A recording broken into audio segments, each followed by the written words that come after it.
umroh mulai dari awal sampai nanti selesai dalam ibadah umroh itu sendiri. Ya, jadi sekali lagi kita pembahasannya hanya pada sisi ibadahnya. Kalau teknis tentang keberangkatan, nanti insya Allah ada majelisnya sendiri, ada pertemuannya sendiri. Ya sebelumnya izin perkenalan, perkenalan nama saya Ali Haidar Ahmad. Saya bertugas di AM Tour sebagai tour leader biasanya, tapi juga bertugas mengisi manasik online seperti sore hari ini. Dan keseharian saya adalah ngajar di beberapa pondok di Jogja. Saya tinggal di Kabupaten Sleman, dan kami ngajar pada tema sejarah Islam atau disebut dengan ilmu namanya Sirah Nabawiyah. Kesempatan pada sore hari ini kami diamanahi dari AM Tour untuk menyampaikan materi tentang manasik umroh supaya jadi bekal buat Bapak Ibu semua bahwa beramal soleh diantaranya adalah umroh itu ada ilmunya, ada aturannya gitu. Sehingga ketika kita melakukan amal soleh itu mengikuti aturan, maka insya Allah itu menjadi bekal diterimanya amal soleh kita yaitu umroh. Tapi kalau orang umroh tanpa ilmu, maka umrohnya jadi sia-sia. Walaupun dia telah berangkat sampai ke Mekah, kemudian dia menjalankan aturan-aturan, tapi ternyata dia hanya ikut-ikutan orang lain aja, tanpa dia nggak tahu nih sebenarnya saya harus gimana gitu. Itu nanti khawatirnya ketika kita tidak cakap dalam pembekalan ilmu kita, maka menjadi bingung. Yang namanya manusia ketika tidak ada ilmu kan pasti bingung. Maka ini ikhtiar kita, semoga Allah menerima ikhtiar kita dengan majelis ini. Kita belajar tentang tata cara umroh, insya Allah.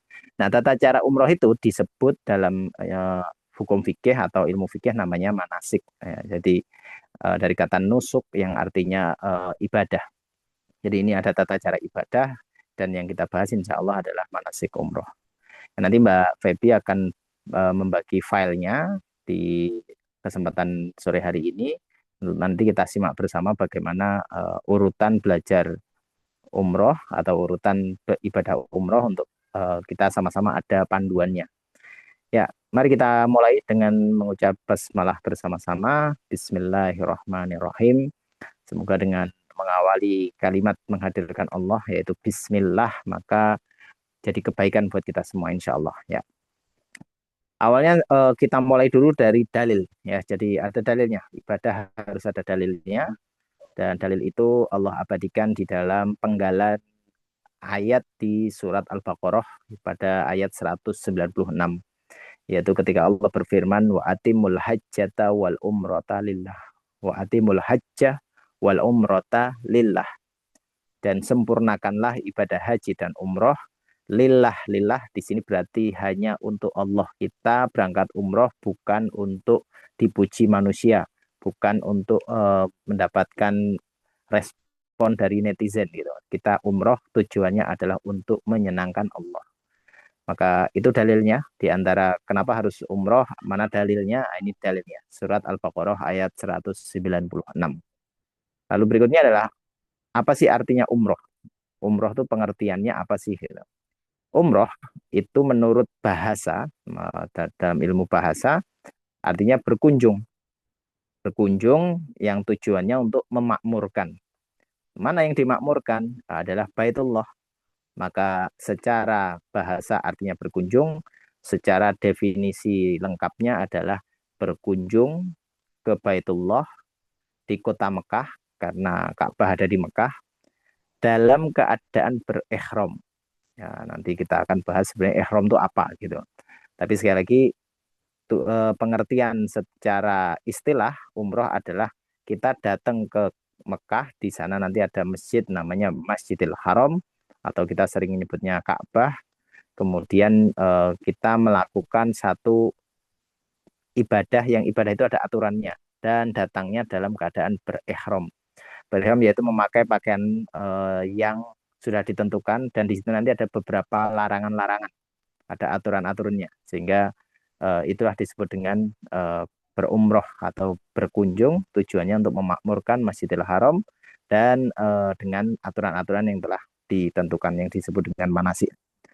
Oleh karena itu hampir semua rukun haji dilaksanakan dalam umroh ini kecuali wukuf di Arafah.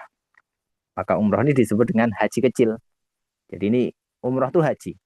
Cuma ada haji akbar yaitu haji di bulan Dzulhijjah. Adapun umroh dia disebut dengan haji kecil. Apa fadilahnya atau apa sih pahalanya kalau kita menjalankan umroh gitu? Maka ada pahalanya. Dan pahala itu nanti ada tiga yang akan kita sebutkan di sini. Yang pertama adalah menghapuskan dosa dari kefakiran. Jadi menghapuskan dosa dan kefakiran ini dalil utama yang bisa kita pakai bahwa orang umroh itu insya Allah dosanya diampuni. Maka datanglah umroh ini dengan merasa justru datanglah dengan merasa berdosa. Jadi kita datang umroh ini tujuannya untuk menghapuskan dosa, maka ya datanglah dengan merendahkan diri di hadapan Allah bahwa ya Allah saya ini punya banyak dosa yang saya datangi rumahmu untuk kau ampuni kesalahan-kesalahanku. Dan tidak perlu khawatir urusan uang atau rezeki atau bekal yang sudah kita siapkan untuk umroh karena kita tahu bahwa itu ada biayanya untuk pesawat, untuk hotel, untuk makan dan seterusnya. Itu semua ada biayanya dan bagi siapapun yang kehilangan harta dengan tujuan ibadah kepada Allah, dengan tujuan untuk menyenangkan Allah, maka insya Allah akan diganti oleh Allah. Dan penggantian yang Allah berikan buat hambanya bukan dalam bentuk nominal utuh. Allah bisa memberikan di antaranya adalah jaminan masuk surga ketika kemudian dia diampuni oleh Allah dan dirahmati oleh Allah. Jadi itu yang paling kita harapkan. Yang kedua adalah bagi yang pernah umroh, maka umroh berikutnya ini adalah penghapus dosa di antara dua umroh.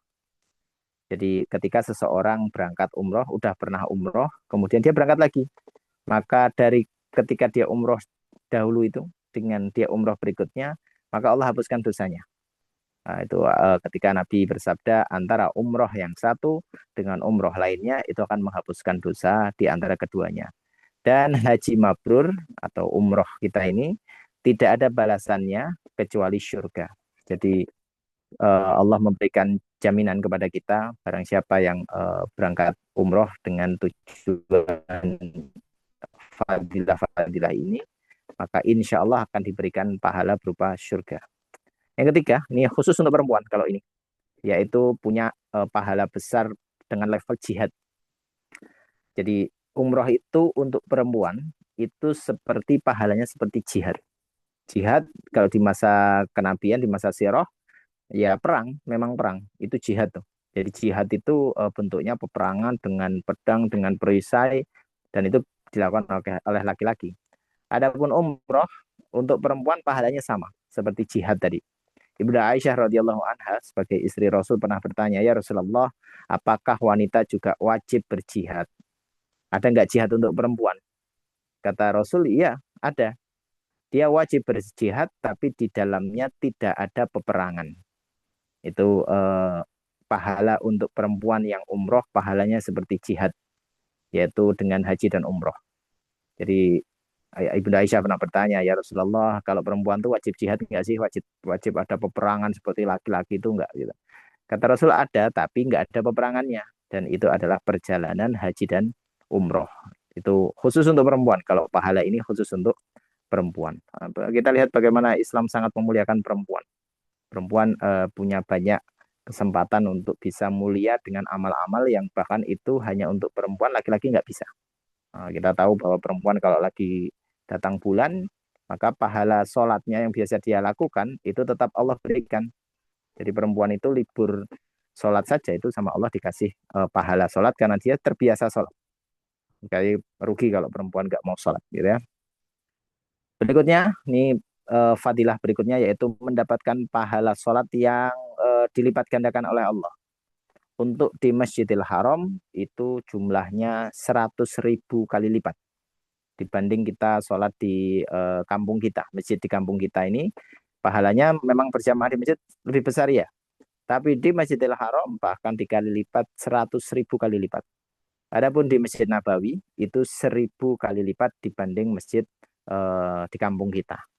Itu jadi sekali sholat di masjid Masjidil Haram dan Masjid Nabawi ini kesempatan yang luar biasa untuk Bapak Ibu yang nanti Allah berikan kesempatan untuk bisa umroh dan berziarah di Masjid Nabawi, maka kesempatan untuk memperbanyak mencari rahmat Allah dengan cara sholat di tempat tersebut. Tentu sekali lagi lipat ganda ini adalah haknya Allah, bahkan Allah bisa melipat gandakan lebih dari angka ini. Tentu ini angka yang dihitung dengan cara Allah. Jadi sekali sholat di masjidku, di Masjid Nabawi, ini kan kalimat Nabi, sabda Nabi, lebih utama dari pada masjid lain 1000 kali lipat dibanding masjid lainnya. Kecuali Masjidil Haram. Masjidil Haram dia nilainya 100.000 kali lipat. Sementara masjidnya Nabi, Masjid Nabawi itu 1000 kali lipat. Ya, berikutnya apa sih yang harus dipersiapkan? Ini tadi fadilah sudah kita bahas, keutamaan yang membuat kita pengen umroh itu ya niatnya untuk nyari ini. Ya, jadi kalau perihal foto oleh-oleh itu bukan niat, itu namanya bonus. Kalau bonus itu ya kalau ada kita syukuri, kalau nggak ada nggak apa-apa. Itu namanya bonus. Adapun yang pahala-pahala ini tadi justru itu yang menjadi niat dalam diri kita. Kita pengen berangkat umroh agar Allah ampuni dosa kita dan Allah muliakan kita. Gitu ya, itu fadilahnya sudah. Sekarang kita masuk ke persiapan. Apa saja yang perlu dipersiapkan pada diri kita? Yang pertama adalah mantapkan niat karena Allah. Ya, ini juga PR besar buat kita memahami makna niat. Niat itu artinya adalah keinginan. Keinginan. Tujuan dari kita melakukan umroh ini apa? Itulah niat. Kalau tujuannya cuma buat nyari foto, cuma buat nyari oleh-oleh, cuma biar kelihatan keren, maka dia percuma niatnya. Allah tidak akan menerima amal yang amal itu tujuannya bukan untuk Allah, itu sama Allah nggak diterima. Maka niat ini mari kita murnikan hanya untuk Allah, tujuannya hanya untuk Allah, kita ikhlaskan eh, amal kita hanya untuk menyenangkan Allah. Berikutnya memperkuat keimanan. Nah, keimanan di sini bukan hanya kata percaya, iman betul artinya akan percaya, tapi keimanan itu ada nilai yang namanya kekaguman. Jadi orang kalau mau umroh ya pelajari tentang wilayah Masjidil Haram, wilayah Mekah. Nanti kita akan berziarah ke Madinah, di situ ada Masjid Nabawi. Nah, pelajari sejarah-sejarahnya, maka akan bertambah iman kita dengan mengagumi tempat-tempat tersebut, dan itu akan membuat kita makin beriman kepada Allah. Yang ketiga, tentu karena manusia itu pasti punya kesalahan, maka bertaubatlah kepada Allah, meminta maaf kepada sanak saudara kita ketika kita punya kesalahan-kesalahan, maka minta ridhonya mereka. Karena kita akan melakukan perjalanan safar yang bisa jadi kita tidak kembali. Tapi walaupun kita pun kembali, tetap berminta maaf itu sebagai bentuk tawaduk kita di hadapan Allah. Kemudian nomor 4 adalah latihan kesabaran. Ya, sabar di sini bukan cuma nahan ya. Jadi nahan amarah itu sesuatu yang perlu dilatih. Sabar di dalam Islam itu konsepnya adalah dibekali yang namanya husnudzon, berpositif thinking kepada Allah. Jadi sabar, sabar, sabar, tapi nggak husnudzon sama Allah, maka sabarnya pasti akan mudah capek. Tapi sabar itu pada sisi yang dilatih, bahwa ketika ada kondisi kita nggak terlalu seneng, kita ada yang mungkin kecewa, menyedihkan, kita langsung mainkan pada sisi yang ini pasti ada kebaikan di baliknya, cuma mungkin sekarang saya nggak tahu hikmahnya apa, tapi saya yakin Allah pasti berikan kebaikan di balik kesabaran ini. Nah, itu perlu dilatih karena nanti Bapak Ibu semua, jamaah semua, ketika dalam safar ujiannya pasti berat, pasti. Orang safar itu diuji sama Allah, ada kekuatannya, ada kemudian diuji juga kesabaran pada manajerial harta, bagaimana kita menolong orang lain di saat orang lain memerlukan kebutuhan, itu semua dalam safar akan terlihat aslinya. Manusia itu akan terlihat aslinya, dan tidak sedikit bahkan percekcokan terjadi dengan keluarga sendiri dalam safar. Nggak cuma umroh, dalam perjalanan apapun kita ini akan terlihat aslinya. Yang kelima nih latihan fisik, yaitu tentang rutinnya berolahraga.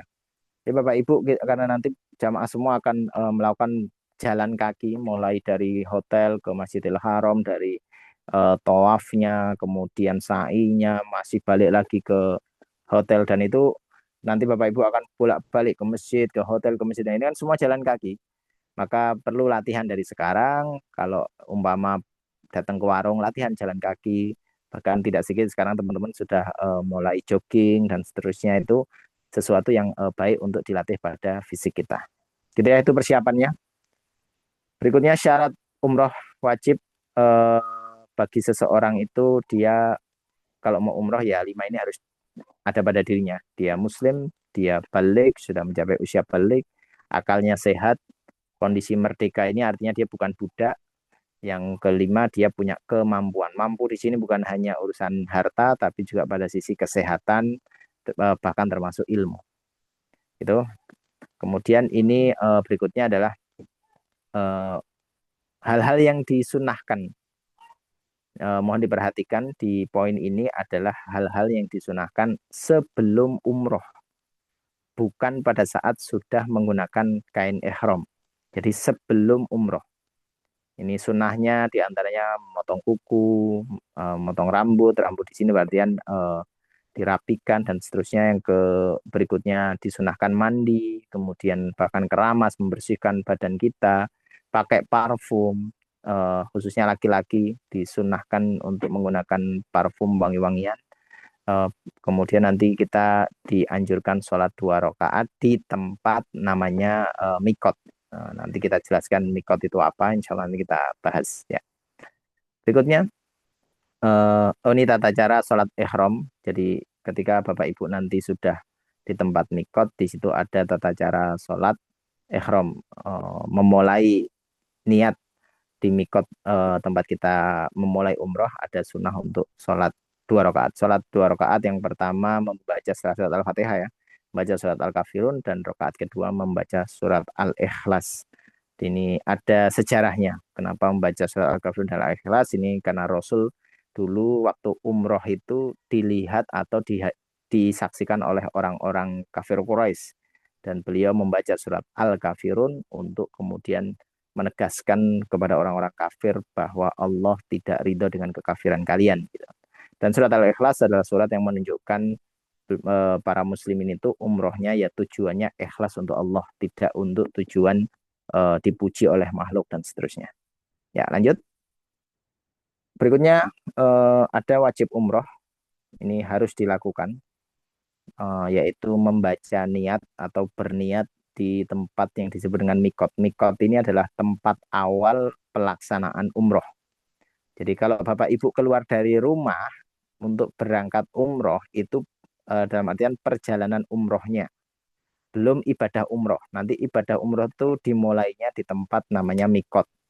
Jadi kita keluar dari rumah, berangkat ke bandara, mau kemana? Mau umroh gitu. Nah, umroh di sini tuh masih dalam rangkaian perjalanan umroh. Adapun yang dimaksud di sini adalah memulai umroh itu di tempat namanya mikot.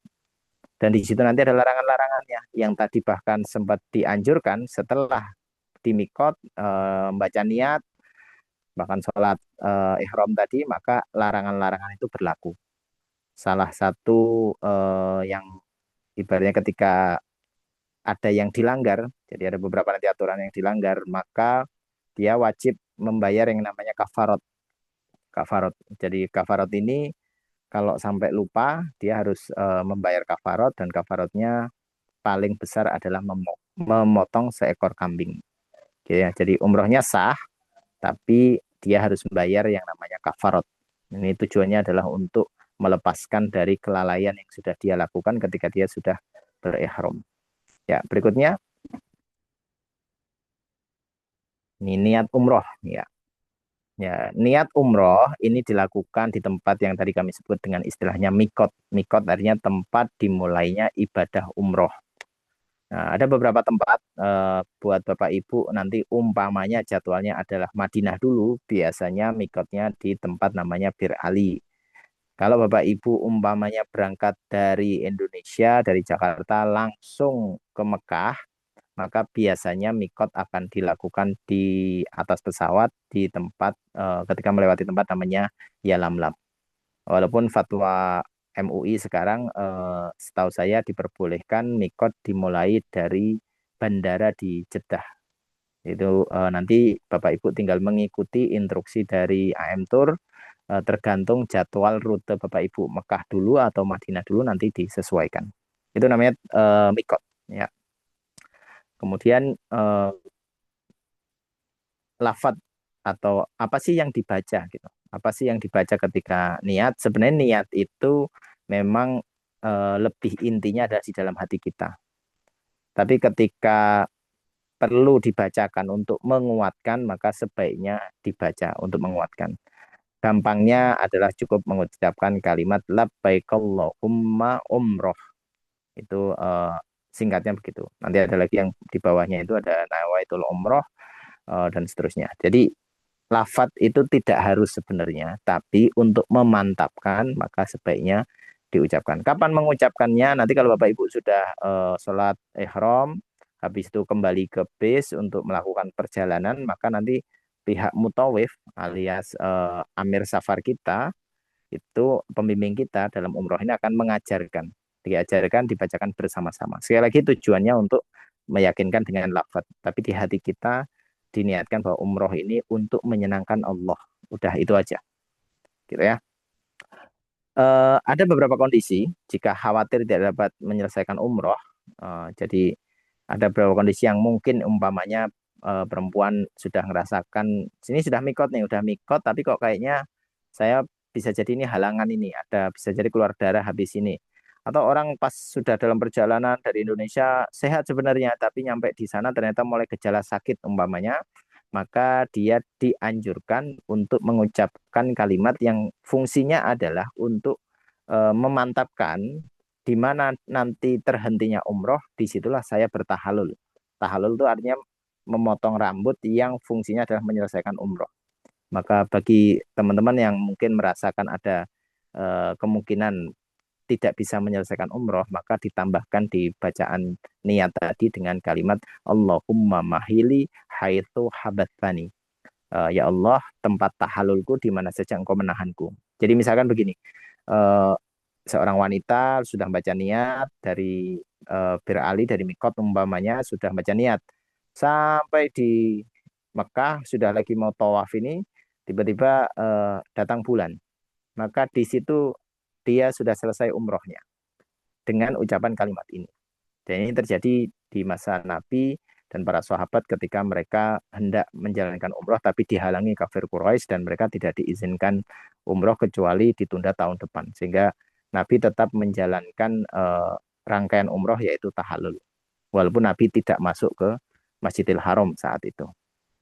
Nah itu kaidah-kaidah atau beberapa aturan ketika bab urusan niat dan mikot. Dan sekarang kita masuk ke hal-hal yang harus diperhatikan, yaitu tentang larangan-larangan dalam berihram. Kalau tadi sudah berihram nih berarti yang laki-laki sudah dengan pakaian ihram, perempuan sudah dengan pakaian yang sudah ditentukan, kemudian sudah baca niat, bahkan mungkin tadi sudah sholat 2 rakaat, maka ini sekarang mulai sekarang ada larangannya. Dan larangan ini berlaku dari mikot ya, bukan hanya di depan Ka'bah, bukan hanya pada saat tawaf atau sa'i.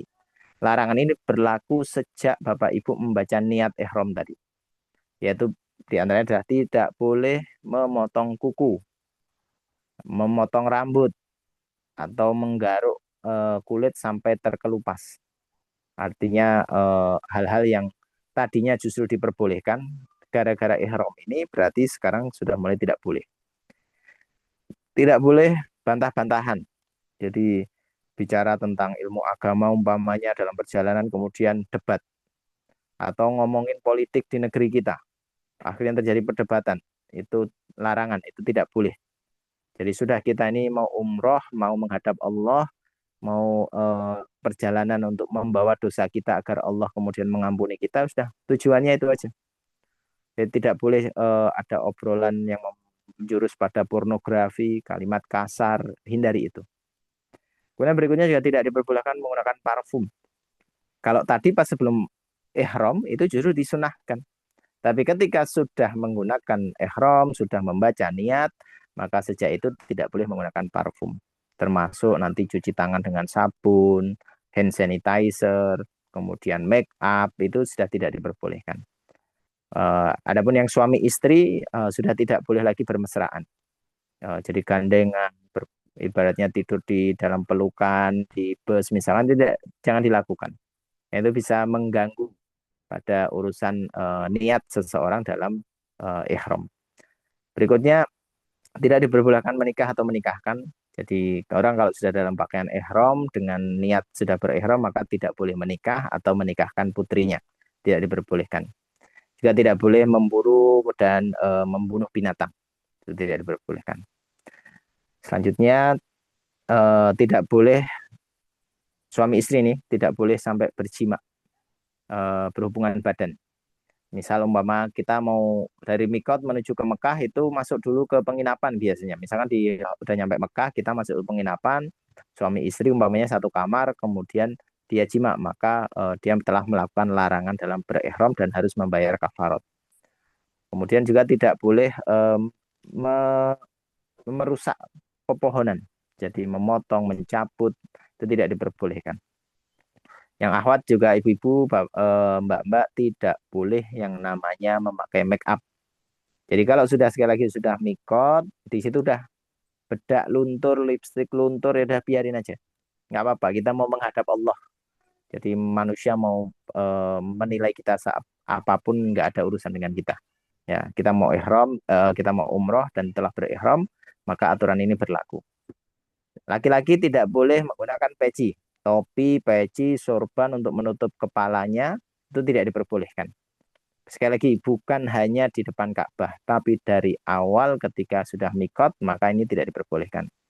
Juga tidak boleh menggunakan penutup kaki yang menutup sampai di mata kaki, tidak diperbolehkan. Dia hanya boleh pakai alas kaki yang secara kondisi punggung kaki terbuka, mata kaki juga terlihat.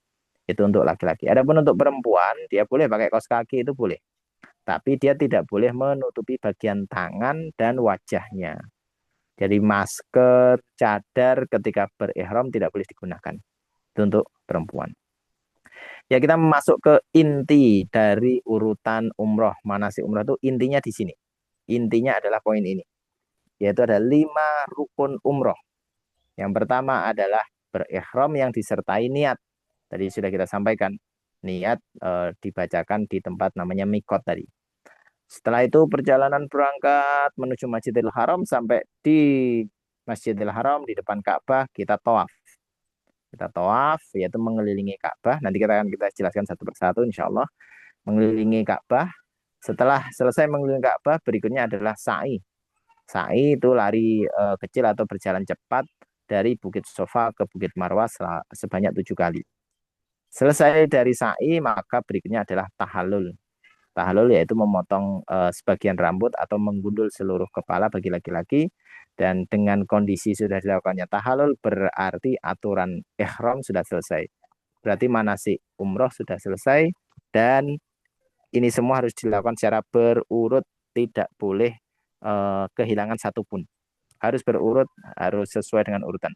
Bagaimana jika ternyata tidak berurut? Maka umrohnya batal. Umrohnya batal. Dia harus mengulang, berarti kalau ketika ada salah satu yang tidak terlaksana dari rukun umroh ini. Ya, berikutnya setelah mikot kita ini perjalanan. Perjalanan menuju Masjidil Haram, maka disunnahkan membaca kalimat yang disebut dengan talbiyah. Yang kita insya Allah sudah masyhur dengan kalimat labbaik Allahumma labbaik, labbaik la syarika laka labbaik, innal hamda wa ni'mata laka wal mulk la syarikalah. Kalimat ini fungsinya adalah menekankan pada kita bahwa kita mentauhidkan Allah. Kita datang karena Allah memanggil kita, maka kita menjawab labbaik Allahumma labbaik. Kami menjawab panggilanmu ya Allah. Labbaik la syarika laka labbaik. Kami menjawab panggilanmu dan tidak ada sekutu bagimu ya Allah. Allah ahad, Allah wahid, la ilaha illallah, tidak ada Tuhan selain Allah. Kita mentauhidkan Allah. Innal hamda artinya adalah segala pujian ini, wan ni'mata dan setiap kenikmatan, laka ini semua darimu ya Allah. Wal mulk dan semua kemuliaan, semua kerajaan, semua kekuasaan itu milik Allah. La syarikalah, kita tutup dengan kalimat la syarikalah, tidak ada sekutu bagimu ya Allah. Maka ini yang diperbanyak kita lakukan supaya di dalam perjalanan kita nggak banyak ngobrolin sesuatu yang tidak manfaat. Ngobrolin tentang Instagram apa yang lagi viral jadi gibah, naudzubillah. Perbanyak talbiyah agar kita kemudian mendatangi rumah Allah dengan kondisi merasa terpanggil dan mentauhidkan Allah. Ya, itu bacaan talbiyah. Berikutnya kita belajar tentang urutan-urutan. Yang pertama adalah tawaf. Jadi tadi sudah kita sampaikan, setelah niat kemudian perjalanan menuju Mekah, dia melakukan tawaf. Apa sih tawaf? Tawaf itu apa gitu? Tawaf adalah mengelilingi Ka'bah Jadi Ka'bah ini dikelilingi sebanyak 7 putaran. Dimulai dari Hajar Aswad, jadi titik mulainya ada Hajar Aswad, dan berakhir di Hajar Aswad juga. Perlu kami jelaskan tentang gambar tersebut. Di situ ada foto Ka'bah, kemudian ada gambar Hajar Aswad, itu di samping kiri pintu Ka'bah. Nah, itu ada pintunya itu. Jadi Ka'bah ini ada pintunya, di sebelah kiri dari pintu Ka'bah itu ada Hajar Aswad. Kemudian di depan pintu Ka'bah itu ada tempat namanya Makom Ibrahim. Makom di sini bukan makam ya. Jadi makom ini bekas jejak Nabi Ibrahim pernah waktu membangun Ka'bah, beliau meletakkan kakinya di situ sehingga kemudian jadi prasasti yang sampai hari ini dijaga. Di situlah tempat yang disebut dengan Makom Ibrahim. Kemudian di samping kanannya pintu Ka'bah, di sisi sebelah kanannya ada setengah lingkaran yang disebut dengan Hijr Ismail. Hijr Ismail adalah bagian dari Ka'bah, karena Ka'bah itu sebenarnya bentuknya memanjang dan ujungnya ada setengah setengah lingkaran. Hampir kayak kalau kita punya sajadah itu ada sudut di bagian kaki, tapi di bagian kepala itu setengah lingkaran. Itu Ka'bah aslinya seperti itu. Nah, itu tawaf mengelilingi Ka'bah sebanyak 7 putaran, dimulai dari Hajar Aswad dan berakhir di Hajar Aswad. Kemudian kalau lagi tawaf, apa syaratnya? Nah, kita akan bicara syarat sahnya tawaf. Ya. Yang pertama adalah menutup aurat. Jadi kalau lagi tawaf, ini harus menutup aurat. Eh, Fungsi tawaf ini adalah ketika kita datang ke Masjidil Haram, fungsinya itu kayak kita tahiyatul masjid pada sholat-sholat ketika kita datang ke sebuah masjid di luar dari Masjidil Haram. Nah, ini fungsinya begitu. Jadi harus nutup aurat, kemudian suci dari hadas dan najis. Artinya harus dalam keadaan berwudu. Ya, jadi tidak diperbolehkan orang tawaf dalam keadaan batal wudu, itu tidak sah tawafnya. Kalau sholat tawafnya tidak sah, berarti rukun umrohnya batal. Jadi harus menjaga wudu. Dan dimulai dari Hajar Aswad, diakhiri dengan Hajar Aswad, Ka'bah ada di sebelah kiri, dilakukan selama 7 putaran dan harus selalu dalam area Masjidil Haram. Ya. Kemudian ada hal-hal yang membatalkan tawaf. Ini mau diperhatikan karena kalau ini dilakukan dan tidak diperbaiki, maka umrohnya tidak sah. Umrohnya batal. Kalau batal harus diulang. Hal-hal yang membatalkan tawaf. Yang pertama adalah keluar hadas kecil maupun besar. Mohon maaf, umpama keluar angin dari perut, kemudian dia ke kamar mandi untuk buang air kecil atau buang air besar, maka tawafnya batal. Ketika tawafnya batal, setelah dia wudhu lagi, dia tinggal melanjutkan. Jadi ketika umpama dia keluar angin, maka dia cukup wudhu lagi, kemudian lanjutkan tawafnya. Kalau lagi putaran keempat, ya lanjutkan putaran berikutnya. Bukan dimulai dari awal. Ya, ini tinggal dilanjutkan. Berikutnya yang membatalkan tawaf adalah masuk ke dalam Ka'bah. Jadi orang lagi tawaf, kemudian masuk dalam Ka'bah, maka tawafnya jadi batal. Nggak boleh. Karena tugasnya adalah mengelilingi Ka'bah. Termasuk masuk ke Hijr Ismail, karena Hijr Ismail itu bagian dari Ka'bah. Jadi justru tawaf harus di area eh, keluar masjid. Atau keluar Ka'bah, maaf. Di luar Ka'bahnya. Berikutnya adalah terbukanya aurat. Jadi aurat harus ditutup. Tadi sudah kita bahas bagaimana harus ditutup auratnya. Jika wudhunya batal, maka segera wudhu dan tawaf dilanjutkan. Teknis wudhunya, kalau saya pribadi menyarankan Bapak Ibu bawa air minum dengan air mutlak ya. Jadi air minum bukan air minum rasa-rasa, tapi air minum air putih. Lalu kemudian Bapak Ibu tinggal wudhu, walaupun kondisinya mungkin harus keluar dari rombongan, nggak masalah, daripada tawaf kita batal. Jadi wudhu, kemudian tinggal menyusul berikutnya. Ya, gitu ya. Pelaksanaan tawaf. Nah, jadi urutan tawaf ini sebelum masuk masjid, jamaah harus berwudu, wajib berwudu. Kemudian ketika masuk masjid berdoa, minta sama Allah. Apa yang dimintakan? Minta dirahmati, minta diberikan kasih sayang, dan rahmat itu kalau dikasih sama Allah, maka insya Allah dia akan masuk surga. Karena syarat masuk surga adalah dirahmati Allah. Doanya adalah Allahumma ftahli abwaaba rahmatik. Kalau nggak hafal doanya gimana? Cukup masuk ke dalam masjid kemudian dia minta ya Allah rahmati aku. Bukakan pintu rahmatmu untukku gitu ya. Kalau doa nanti bisa dengan kesanggupan masing-masing. Bagi yang belum sholat, umpamanya udah masuk ke Masjidil Haram, ini lagi masuk setelah duhur, tapi dia belum sholat duhur, maka sebaiknya dia segera menjamak qashar antara duhur dan asarnya. Umpama dia belum sholat. Sebelum masuk masjid, pria melakukan idtiba, idtiba. Jadi sebelah sisi kanan lengan itu dibuka.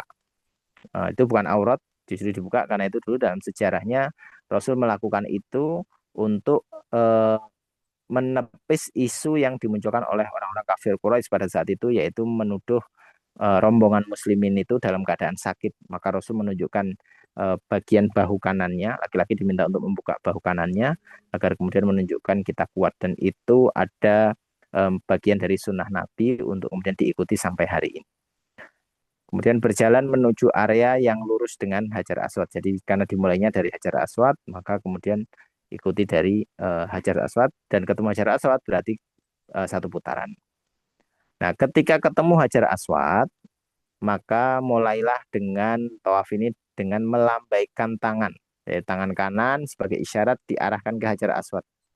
Kemudian mengucapkan Bismillahi Allahu Akbar. Jadi setiap perputaran ketemu Hajar Aswad, maka lambaikan tangan kanan mengarah ke Hajar Aswad. Karena Ka'bah ada di sebelah kiri. Maka mengucapkan dengan kalimat Bismillahi Allahu Akbar. Kemudian nanti di antara Hajar Aswad dan Rukun Yamani. Di mana Rukun Yamani? Tadi kalau kita lihat pintu Ka'bah, di sebelah kiri kan ada Hajar Aswad.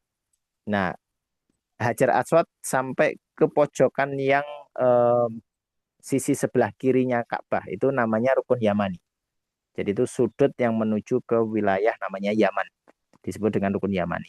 Nah, dari Rukun Yamani menuju Hajar Aswad disunahkan membaca doa yang kita sering menyebutnya dengan doa sapu jagat. Minta kebaikan dunia, minta kebaikan akhirat, dan dijauhkan dari api neraka. Disunahkan baca Rabbana atina fid dunya hasanah wa fil akhirati hasanah wa qina adzabannar.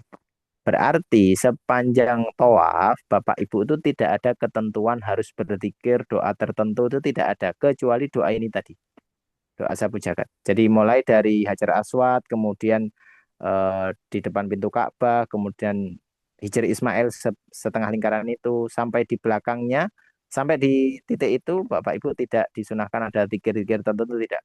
Terus saya gimana saat saya membaca apa? Nanti teman-teman Bapak Ibu semua dikasih buku kecil dari AM Tour untuk kemudian dipelajari. Kalau umpamanya bisa baca silahkan. Kalau umpamanya saya repot bacanya, maka gantilah dengan bacaan zikir, gantilah dengan baca Quran yang dihafalkan, kemudian berdoa kepada Allah disilahkan. Bersolawat itu silahkan. Artinya tidak ada zikir-zikir tertentu yang disunahkan untuk dibaca kecuali doa sapu jagat ini tadi. Gitu ya.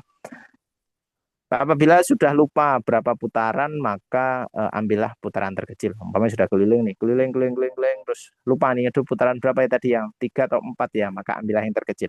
Sebagaimana Nabi memberikan contoh ketika lupa terhadap jumlah rokaat, maka disunahkan mengambil yang terkecil.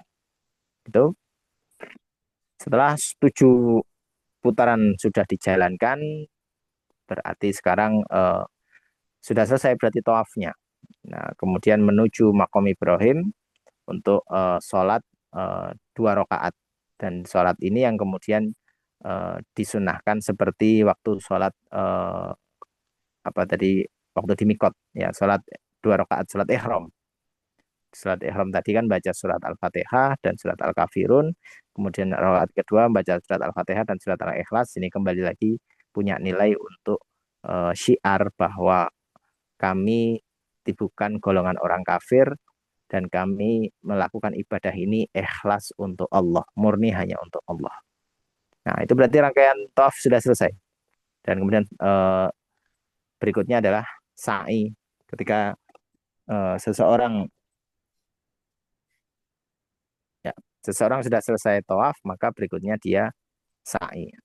Sa'i itu apa? Sa'i adalah dilakukan berjalan dari Bukit Sofa ke Bukit Marwah sebanyak 7 kali. Sebanyak 7 kali, dan ya sebanyak 7 kali dari Bukit Sofa ke Bukit Marwah. Nah, kalau sa'i ini tidak seperti tawaf. Kalau tawaf tadi harus dalam keadaan tidak berhadas alias seseorang ketika sa'i boleh dalam kondisi batal wudhu. Kalau tawaf tadi nggak boleh, kalau sa'i boleh. Nah, total jarak tempuh sekitaran 3,5 kilometer sekitar. Tapi biasanya sa'i itu lebih capek. Lebih capek kenapa? Karena kita habis tawaf mengelilingi Ka'bah, pas mengelilingi Ka'bah kadang pakai berdesak-desakan itu juga menambah energi tersendiri. Nah, ketika sa'i biasanya lebih lemes. Tapi cara menguatkan adalah justru pelajari tentang kisah di balik peristiwa sa'i, yaitu tentang Ibu Hajar, ibunya Ismail, istrinya Nabi Ibrahim ketika dialah orang pertama yang sa'i. Dari situ insya Allah dengan kita meneladani beliau, kerasa capek kita itu nggak sebanding dengan beliau. Maka kemudian pelajari kehidupan itu. Nah, ketika sudah mendekati Bukit Sofa dan Marwa, di sini sebenarnya peristiwa sa'i ini Allah abadikan di dalam surat Al-Baqarah ayat 158, yang di situ adalah bagian dari syiar. Allah ingin menyampaikan bahwa sa'i itu adalah syiar tentang Ibu Hajar tersebut, tentang istri Nabi Ibrahim tadi. Nah, untuk doa-doa tidak kami bahas di sini. Intinya Bapak Ibu ketika udah nyampe Bukit Sofa dan kemudian membaca doa, doanya nanti kemudian kita punya doa tersendiri juga tidak masalah, gitu ya. Saya langsung ke bab tentang lampu ya. Jadi nanti ketika melintasi lampu hijau, lebih dekat dengan Bukit Sofa. Jadi di dekat Bukit Sofa itu ada deretan lampu panjang yang itu kita diminta untuk mempercepat langkah kita. Jadi di situ agar kita merasakan bagaimana beratnya Ibu Hajar dulu dalam menjalankan pelaksanaan sa'i pertama, dan itu kondisinya beliau sangat berharap kepada Allah agar diberikan pertolongan karena tidak ada air dan Ismail yang masih bayi saat itu banyak menangis, dan sementara Ibu Hajar sudah kering susunya. Kemudian kita disunahkan untuk membaca doa yang intinya doa itu adalah minta diampuni, minta disayangi oleh Allah, minta maaf kepada Allah, minta bermurah hati. Kemudian kita memuji Allah, dan di situ ada doanya Rabbi Firli warham wa'fu wa takarram wa tajawaz amma ta'lam innaka ta'lamu ma la ta'lamu innaka antallahu azul akram. Itu kondisi yang membuat kita merasa sangat lemah karena memang disunahkan lari. Sekali lagi saat itu kondisinya udah capek, tapi kemudian disunahkan lari. Saat saya nggak hafal ini doanya gimana, maka bapak ibu cukup minta ampun kepada Allah, perbanyak istighfar. Karena kita itu di dalam sa'i Allah sedang mau menunjukkan pada kita betapa lemahnya manusia di hadapan Allah. Betapa kita ini nggak ada apa-apanya, segala kepemilikan yang kita punya, kekayaan, banyaknya anak, banyaknya follower, banyaknya harta itu ternyata kita baru sa'i aja udah lemes. Betapa lemahnya manusia, maka perbanyaklah minta ampun kepada Allah. Nah, itu yang kemudian disunahkan untuk memperbanyak atau mempercepat langkah kaki ketika ketemu lampu hijau itu. Lampunya lebih dekat dengan sofa, lebih dekat dengan sofa. Ketika tiba di Marwah, karena dari sofa nih lagi sofa berangkat, ketemu lampu itu, maka disunahkan mempercepat langkah kaki kita. Setibanya di Marwah, kerjakanlah apa yang dikerjakan di sofa, yaitu menghadap ke kiblat, bertakbir, membaca zikir. Sekali lagi nanti diajari oleh mutawif. Hanya saja kalaupun umpamanya tidak bisa bareng dengan mutawif, karena kadang kondisi tertentu orang capek banget, sementara rombongan lebih cepat, hanya pada sisi sampai di sofa maupun marwah, berdoalah kepada Allah. Minta ampun, minta rahmat kepada Allah, minta kasih sayangnya, minta disayangi sama Allah, dan seterusnya. Gitu. Jadi juga tidak ada ketentuan zikir tertentu. Nah, ini lampu tersebut yang kami maksud tadi. Jadi ketika dari sofa ke marwah itu dihitung satu. Dari marwah ke sofa dihitung putaran kedua. Nah, di situ ada hijau itu, dikasih tanda warna hijau. Disitulah Bapak Ibu jamaah semua diminta untuk mempercepat langkahnya. Kalau laki-laki dia diminta untuk lari kecil, adapun perempuan disunahkan untuk mempercepat jalannya. Sekali lagi memang Allah ingin menghendaki agar kita merasakan lemahnya diri kita di hadapan Allah. Kita ini kalau terlalu sombong hidupnya itu memang perlu dilemahkan agar kemudian kita tahu betapa lemahnya kita di hadapan Allah. Baru suruh sa'i aja kita udah lemes kan gitu. Dan itu membuat kita bisa merasakan betapa beratnya dulu Ibu Hajar dan bahkan ketika Rasulullah SAW pun berdakwah juga merasakan letih, tapi ketika berharap kepada Allah, rasa letih itu menjadi hilang. Maka minta ampunlah kepada Allah di setiap sa'i kita, ketemu lampu hijau itu menunjukkan bahwa oh iya ternyata saya lemah ya, saya capek ternyata dan minta ampun kepada Allah agar Allah mengampuni kesalahan-kesalahan kita. Terakhir, ketika seseorang sudah selesai sa'i, sudah 7 putaran dia jalankan, maka sekarang waktunya tahallul, yaitu mencukur rambut kita, memotong rambut kita sebagai bentuk terselesaikannya rangkaian manasik umroh, terselesaikannya semua urusan ihram kita tadi, maka terselesaikan dengan simbol dipotongnya rambut kita. Untuk laki-laki, afdolnya digundul. Jadi Nabi memberikan contoh itu sebagai bentuk bahwa kadang laki-laki merasa rambutnya ini adalah aset karena bukan aurat. Kalau perempuan kan rambutnya aset untuk suaminya. Adapun laki-laki terkadang dia merasa rambut ini bagian dari penampilannya. Nah, ternyata di hadapan Allah kita diminta untuk berkorban, mengkorbankan rambut kita, maka afdalnya digundul. Nah, muncul pertanyaan, kalau nggak digundul boleh nggak Ustaz? Boleh, tidak ada masalah dalam artian secara hukum fikih sah. Dia telah melaksanakan rangkaian ihram dengan sesuai urutan. Jadi tidak ada masalah kalau tidak digundul. Tadi yang kami sampaikan lebih kepada sisi afdolnya, keutamaannya adalah digundul. Ya, adapun perempuan justru jangan digundul. Perempuan hanya cukup dipotong sebagian rambutnya. Dipotong, kemudian itu sudah menunjukkan berakhirnya ibadah umroh dan larangan-larangan yang tadi sempat menjadi ketentuan tidak boleh dilakukan selama berihram, maka sejak itu sudah kembali sesuai dengan peraturan awal. Walaupun ada beberapa peraturan yang itu perlu dilanjutkan seperti tadi tidak berdebat, tidak berantem, bicara kasar, bicara pornografi, itu tetap berlaku. Adapun hal-hal yang seperti pakai parfum, kemudian mandi dengan sabun, itu sudah kembali boleh dilakukan.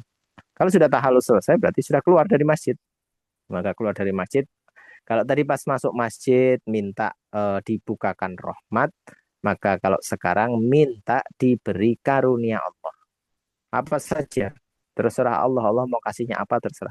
Maka doanya adalah Allahumma inni as'aluka min fadlik. Ya Allah, berikan kami keutamaanmu, karuniamu, berikan kepada kami. Sehingga dari situ kita berharap masuk ke masjid diberikan rahmat, keluar dari masjid diberikan keutamaan fadilah-fadilah yang tadi kita inginkan. Ampunan dosa, diberikan kasih sayang oleh Allah, ditambahkannya iman, dan seterusnya. Itu berarti rangkaian ibadah umroh sudah selesai. Ketika sudah tahlul berarti sudah selesai, sudah keluar dari masjid, sekarang kembali ke penginapan dan seterusnya. Berarti ibadah umroh sudah selesai. Nah, ini ada tambahan sedikit tentang kegiatan-kegiatan yang bisa dilakukan selama di Mekah. Ada bisa memperbanyak sholat. Jadi Bapak Ibu nanti kalau sudah selesai umrohnya ini kan kembali ke penginapan. Nanti saat balik ke masjid lagi diatur waktunya, diatur jadwalnya supaya tidak terlalu lelah karena perjalanan rangkaian perjalanan kita masih tidak selesai di umroh ini, masih ada lanjutan lagi. Nanti buat teman-teman yang pengen sholatnya selalu di Masjidil Haram boleh, tidak ada masalah. Hanya saja kami menyarankan diatur strategi waktunya, gitu ya. Selanjutnya ada memperbanyak membaca Quran, berbanyak zikir, banyak iktikaf di masjid. Iktikaf di sini akan membuat kita manfaat ketika Bapak Ibu umpama sholat maghrib gitu. Habis maghrib nggak usah balik. tunggu aja di Masjidil Haram sampai Isya, kemudian perbanyak waktu itikaf. Tapi ketika kondisi kita sudah terasa letih, segera balik ke penginapan untuk istirahat. Gitu ya. Eh, Tempat-tempat yang dikunjungi nanti di Mekah ada beberapa tempat. Walaupun sekali lagi ini nanti masuknya dalam city tour Mekah. Ada Padang Arafah, ada Musdalifah, ada Mina, ada Jirona, ada tempat lempar jumroh yang disebut dengan Jamarot dan seterusnya. Nanti ada lagi ziarah di kota Madinah. Di sana ada Masjid Nabawi dan seterusnya. Ya, ini tempat-tempat mustajab untuk berdoa. Ini artinya kalau kita melewati tempat-tempat ini, insya Allah doa kita ijabah. Walaupun bukan berarti doa kita ijabah hanya di tempat itu, gitu ya. Jadi melewati tempat ini silakan berdoa, tapi jangan berpikir bahwa doa kita hanya diijabah di tempat-tempat tersebut. Ya ini ada Multazam, ini kemudian ada Hijri Ismail, berikutnya ada Makom Ibrahim, tadi kita bahas tentang jejak kaki Ibrahim. Kemudian ada Raudhah. Raudhah ini berarti di Masjid Nabawi. Di Bukit Sofa, selain di Bukit Sofa juga ada di Bukit Marwah. Ini tempat-tempat yang ijabah untuk berdoa. Tapi jangan berpikir bahwa doa hanya diijabah di tempat-tempat itu. Gitu ya. Ya. Kemudian ada City Tour Mekah, tadi sudah kami sampaikan tentang beberapa tempat yang dikunjungi, walaupun sekali lagi ini nanti mengikuti jadwal masing-masing dari yang sudah ditentukan oleh AM Tour. Ada Padang Arafah, kemudian ada Musdalifah atau Mina, kemudian tempat lempar jumroh, yaitu Jamarot, ada tempat namanya Jirona. Tentu ini semua berkaitan dengan sejarah ya.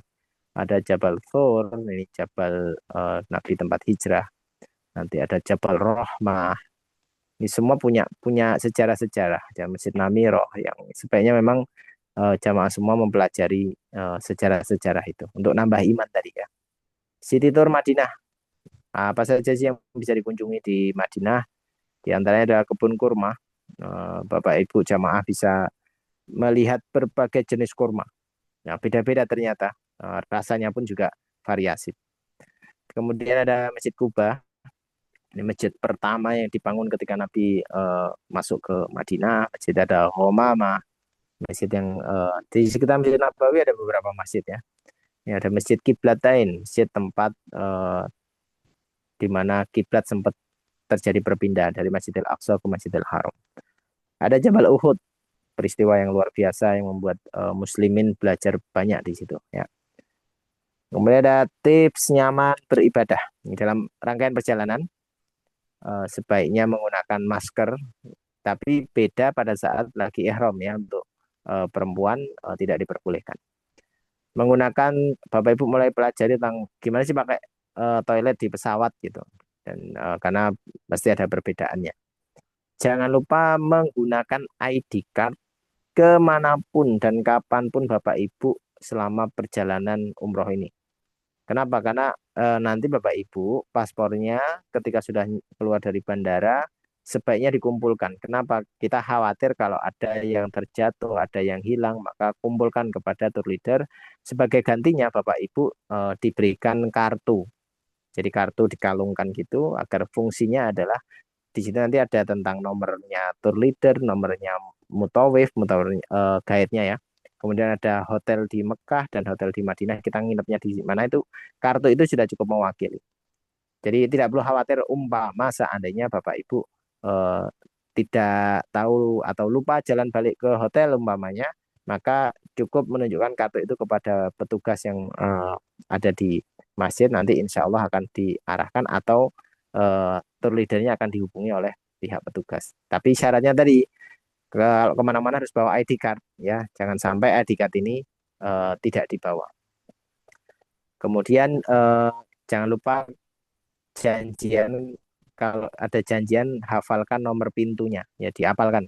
Ini janjian di nomor berapa, pintu nomor 333 misalnya. Nah itu diingat-ingat. Jadi kalau nanti mutawif dan tour leader mengajarkan ini perjalanan dari hotel menuju ke masjid, itu sambil diingat-ingat.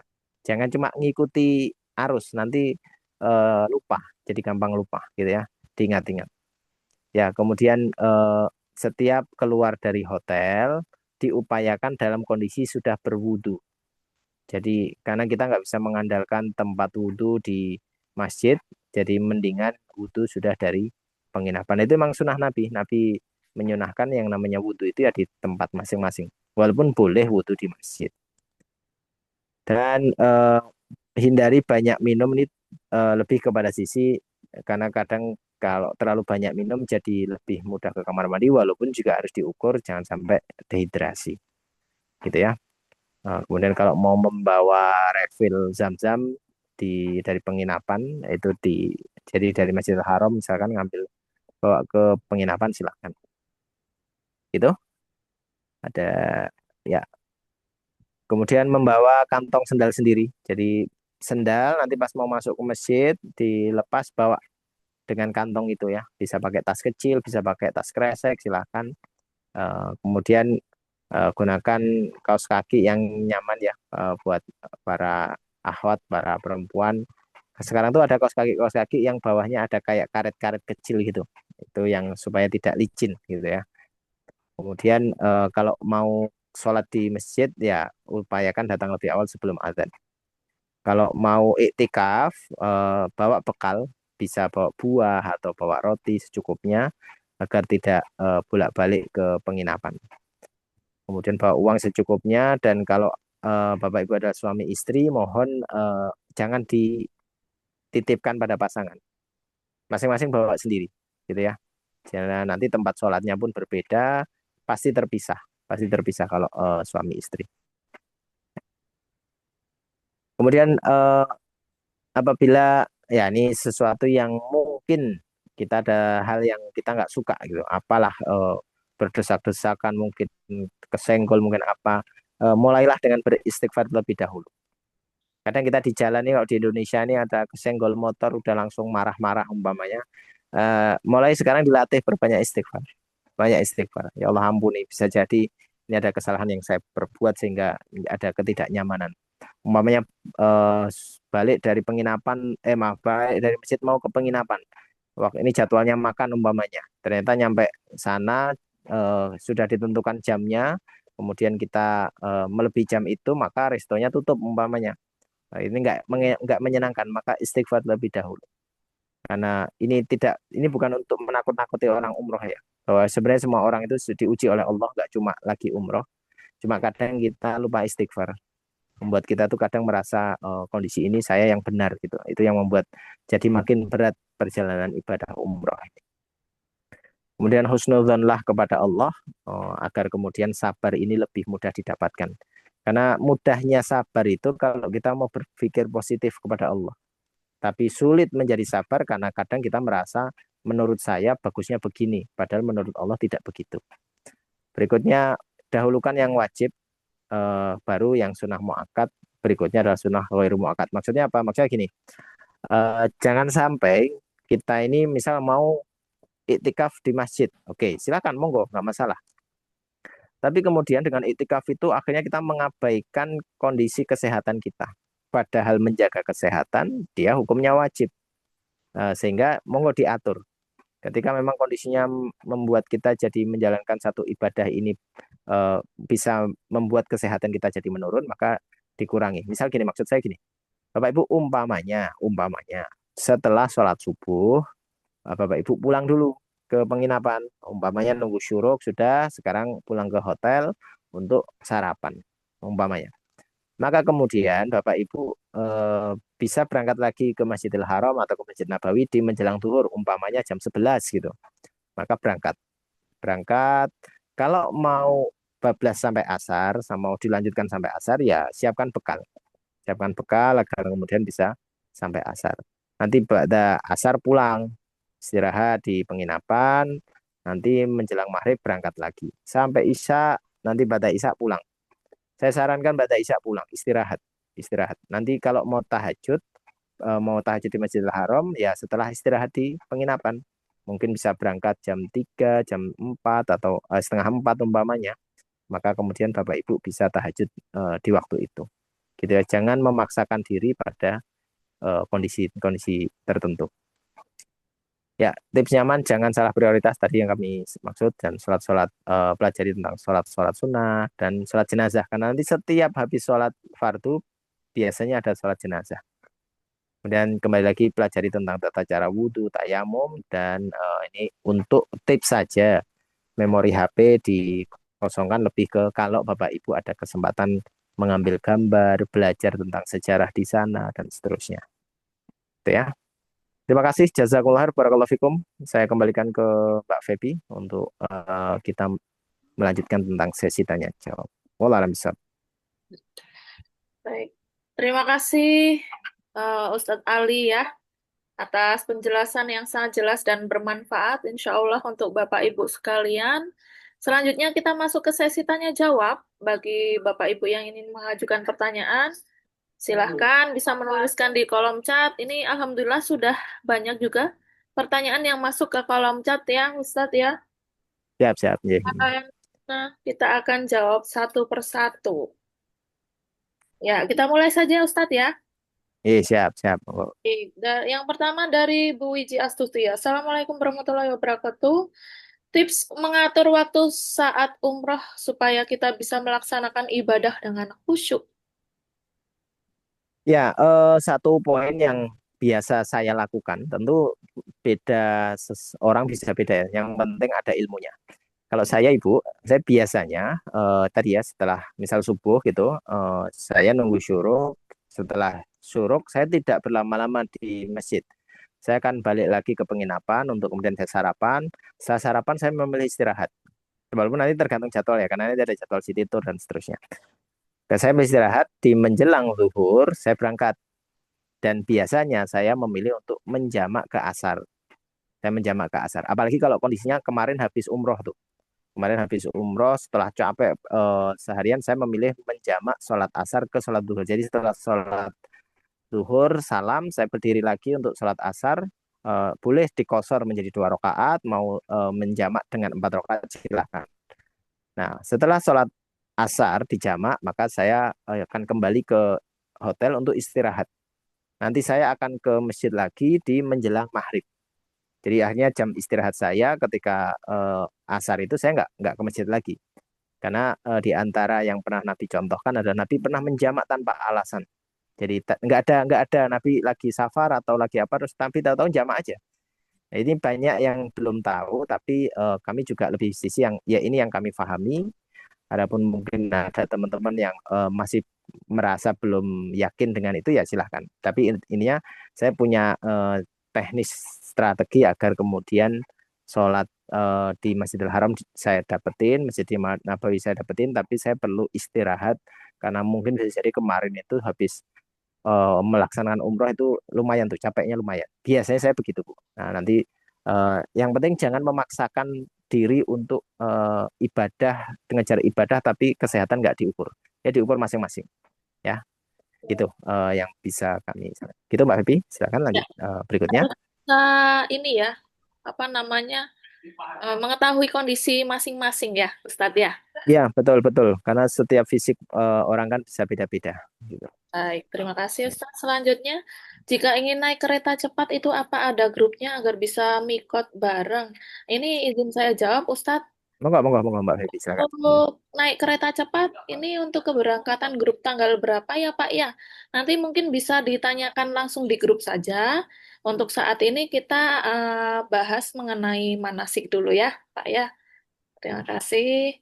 Kemudian selanjutnya ada dari Bu Daniati. Assalamualaikum Ustadz, mau tanya kalau setelah 7 putaran tawaf itu kan ada sholat sunat di area belakang makam Ibrahim. Nah, untuk Ya sholatnya itu kayak gimana? Atau apa untuk niat niat sholat? oh niat niat oke. Kalau niat niat sebenarnya Ibu hanya yang terpenting ini karena bagian dari sunnah Nabi setelah tawaf itu sholat maka sholat sebagai eh, bentuknya adalah ini sholat sholat penutupan dari tawaf tadi ya. Artinya bahwa niat itu tidak perlu harus dengan bahasa Arab, tapi lebih pada sisi ya Allah saya ingin menyelesaikan tawaf ini mengikuti sunnah nabimu yaitu sholat 2 rakaat. Saya lebih simpelnya begitu, tidak harus dengan bacaan usolli atau apa dan sebenarnya disesuaikan saja dengan kondisinya. Jadi kayak tadi sholat ihram, oh ya berarti niatnya adalah sholat ihram. Gitu ya Bu ya. Kalau niat supaya kita tidak terlalu terganggu dengan pembahasan kata niat gitu. Gitu. Selanjutnya, izin bertanya Ustadz, untuk perempuan, jika sudah melakukan niat umroh namun ternyata berhalangan, apakah Hmm. tetap melakukan larangan-larangan ihram sampai tahallul? Iya, iya. Kalau orang sudah mikot, ini nanti ulama berbeda pendapat ya. Sudah mikot nih, pas nyampe di depan Masjidil Haram ternyata dia mengalami halangan umpamanya, maka pilihannya ada tiga. Satu, dia tahallul langsung. Jadi sebagaimana yang tadi kita sudah bahas, dia langsung tahallul. Artinya memang Allah menghentikan dia di situ, ya dia tahallul. Insya Allah secara pahala, insya Allah sepanjang orang ikhlas niatnya, benar dalam urusan ilmunya, insya Allah Allah terima. Itu pilihan pertama. Pilihan kedua, dia memilih untuk menunda. Jadi dia belum melaksanakan umroh, jadi dia tetap keadaan berihram sambil menunggu darah ini terhenti. Karena tawaf tidak diperbolehkan bagi seorang perempuan yang dalam kondisi haid, tidak diperbolehkan. Maka dia menunggu sehari, 2 hari, 3 hari gitu. Kok belum habis-habis nih, padahal besoknya sudah harus melanjutkan perjalanan, misalnya harus keluar dari Mekah, entah pulang ke Indonesia atau lanjut ke Madinah. Maka di hari terakhir itu, ulama ada yang memperbolehkan untuk melaksanakan sekedar umroh pada bab, yaitu karena dia udah nyampe di situ diperbolehkan.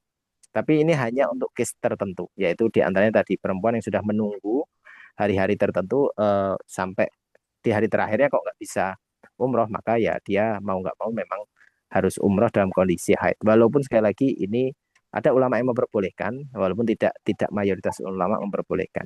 Jadi itu satu ya, tahallul langsung atau menunggu.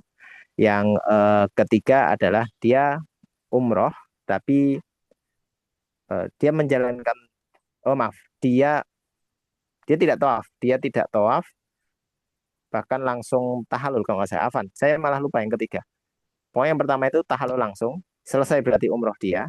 Yang kedua dia menunda sampai hari terakhir. Sampai hari terakhir, kemudian dia melakukan umroh di hari terakhirnya. Walaupun ini lumayan repot. Kalau pemilihan ini lumayan repot karena kita terikat dengan jadwal dari biro gitu kan. Jadi saran saya memilih yang pertama tadi dengan langsung tahallul. Ketika sudah tahallul berarti dia sudah terlepas dari larangan tersebut. Gitu. Itu saran dari saya. Baik, ini untuk pertanyaan selanjutnya. Jika ternyata telah berhenti berhalangan, apakah saat melakukan ihram akan didampingi mutawif? Oh ya, tergantung pada jadwal ya kalau secara teknis ya. Karena kan jadwal kita ada beberapa. Ketika misalkan kemudian mutawif memang tidak dalam mendampingi jamaah yang lain, insya Allah tidak ada masalah. Ini karena ini teknis saja. Insya Allah memang ada, insya Allah ada pendampingan walaupun sekali lagi kondisinya harus karena di situ nanti juga ada tour leader Ibu, ada tour leader yang bisa membantu pada posisi tentang umrohnya. Tapi sekali lagi ini kondisi-kondisi yang case-nya tertentu harus disesuaikan juga karena mutawif juga punya tanggung jawab terhadap jamaah lain dan itu nanti teknis nih bisa diobrolkan dengan pihak biro gitu. Baik, selanjutnya, selama berihram kan tidak boleh menyentuh Ka'bah maupun Hajar Aswad karena dinding Ka'bah diberi parfum. Lalu bagaimana tata caranya, Ustadz? Mungkin tata cara untuk ini ya, mau menyentuh Ka'bah seperti itu. Seperti itu, Ustadz. Oh ya, harus selesaikan tawafnya dulu Ibu. Bapak Ibu yang mau memegang Ka'bah, saran saya selesaikan dulu seluruh umrohnya.